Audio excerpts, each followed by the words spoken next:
নওগাঁতে স্থানীয় মানুষ, আমরা বাবা মা এখানে বেড়ে ওঠা। আমার দাদার জন্ম এখানে হাসনওগাঁতে, আমার বাবার জন্ম এখানে, আমার জন্ম এখানে। আমার বাবার একটি ছেলে, আমি মোহাম্মদ রশিদ। আমার বাবা কখনো পরিবার নিয়ে চিন্তা করতেন না, সমাজ নিয়ে চিন্তা করতেন।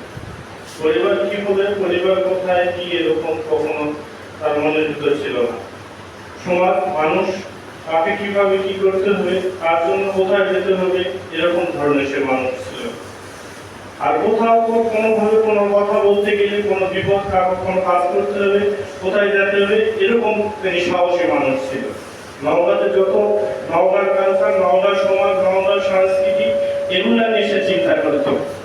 আর আমার বাবার প্রতিশ্রুতি, বাড়ি কাকু, বাবু কাকু, এদের সাথে আমাদের বেড়ে ওঠা, এদের বাড়িতে আমার থাকা, এদের বাড়িতে যাওয়া, ঘরের সন্তানের মতো, এদের দেখে মনে হয় আমার বাবার প্রতিশ্রুতি।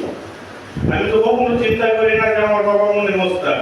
আমার বাবা এখানে একজন বসে আছে, বাবলু কাকু, আরামবাগের বাবলু কাকু, আর এখন আঙ্গুর কাকু মারা গিয়েছে।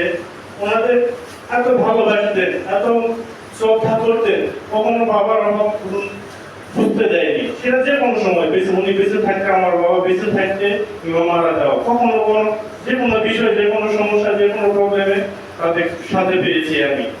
আর আমার বাবা এমন ধরনের একটা মানুষ ছিল, আমি যেটা বলে বুঝাতে পারবো না। কখনো সুখ কি জিনিস, ভালোবাসা, ভালো থাকা, এটা কখনো মনে করছিল যে ওটার ভিতরে সুখ, কষ্টটাকে মনে করতো সে সুখ। এরকম সে ধরনের সে মানুষ, যে অনেক কিছু করতে হবে, অনেক কিছু বানাতে হবে, এরকম সে ধরনের মানুষ ছিল। তখন এরকম বলেন, বাবা অনেক কিছু হতে হবে, মানুষ হতে হবে, মানুষের কখনো ক্ষতি করবি না, মানুষের সাথে মানুষ মিশে থাকবি, মানুষের উপকারে আসবি, এরকমই সে মানুষ ছিল। তখন তার উচ্চ বিলাসী জীবনযাপন ছিল না, সাধারণভাবে চলাফেরা করতো, মানুষের সাথে আগায় যেত, সমাজ কিভাবে ক্ষতি হবে না সেভাবে কাজ করতো সে। আর একটা সম্পর্ক হচ্ছে কোথায় কিভাবে ঝড় বৃষ্টি কিভাবে থাকতে হবে, কোথায় কি হলো না হলো চিন্তা নেই। এগুলো সংগঠনে সবসময় সে জড়িত ছিল। আমার বাবা হয়তো বা একটু কঠোর ভাষায় কথা বলতো, কেউ যদি কষ্ট পেয়ে থাকে, এখানে যারা আছে আমার বাবার সাথে সবসময় বসতো উঠতো, যদি কষ্ট পেয়ে থাকেন, তার ছেলে হয়ে আমি সবাইকে হয়তো আমি ক্ষমা চেয়ে নিচ্ছি। আর আমি তার সন্তান, আমার যেভাবে যেখানে আমি হয়তো আসতে পারি যে কর্মব্যস্ততার ভিতরে, যাদের চিনি তাদের সাথে আমি স্মরণ করি, তাদের সাথে কথা বলি। সবাই তো আর চিনি না বাবা কার সাথে চলতো, এইভাবে যাদের সাথে তোমার পরিচয় ছিল, যাদের চিনি আমি, তাদের সাথে আমি শেয়ার করি এই জিনিসগুলা।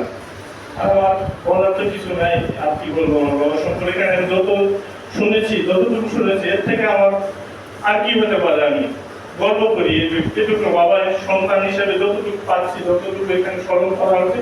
এভাবে মানুষকে স্মরণ করলে পৃথিবী বাঁচবে, মানুষ বাঁচবে, সমাজ বাঁচবে, এটাই মানুষকে স্মরণ করা। এভাবেই সবাইকে ধন্যবাদ। আসসালামু আলাইকুম। তার বাবাকে স্মরণ করার জন্য আমাদের মাঝে